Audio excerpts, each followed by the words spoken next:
ဘောလောကမှာလူတွေအကြောက်ဆုံးကပါလေမှန်လားပါဗျာတေခြင်းတရားနဲ့ခွဲခွာခြင်းပါပဲဗျာတေခြင်းကိုဘာကြောင့်ဒီလောက်ကြောက်ကြတာလဲမှန်လားပါဗျာကိုချစ်တဲ့အရာတွေအားလုံးကိုထားခဲ့ရမှာမို့ပါဗျာအဲဆိုခွဲခွာခြင်းကရောမှန်လားပါဗျာချစ်တဲ့လူကိုမတွေ့ရတော့ဘူးဆိုတဲ့စိတ်ကလူကိုအနာကျင်ဆုံးဖြစ်စေပါတယ်ဒါပေမဲ့လူတိုင်းခွဲရမှာကိုသိနေကြတာပဲမှန်လားပါဗျာသိပေမဲ့ရင်မဆိုင်ကျင်ကြပါဘူးဗျာဘာကြောင့်လဲပေါ့လူတွေကအမြဲရှိနေမယ်လို့ထင်ပြီးတန်ရောစဉ်တွေ့မိကြလို့ပါဗျာဒါဆိုမခွဲခြင်းရင်ဘာလုပ်ရမလဲမှန်လားပါဗျာမခွဲခြင်းလို့မရပါဘူးဒါကြောင့်အတူရှိနေတဲ့အချိန်မှာမနာကျင်စေဖို့ကပိုအရေးကြီးပါတယ်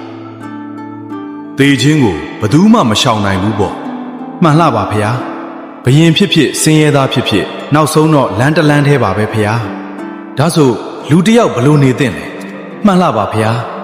ဒီနေ့တွေ့နေတဲ့လူကမနှက်ဖြန်မရှိတော့နိုင်ဘူးဆိုတဲ့စိတ်နဲ့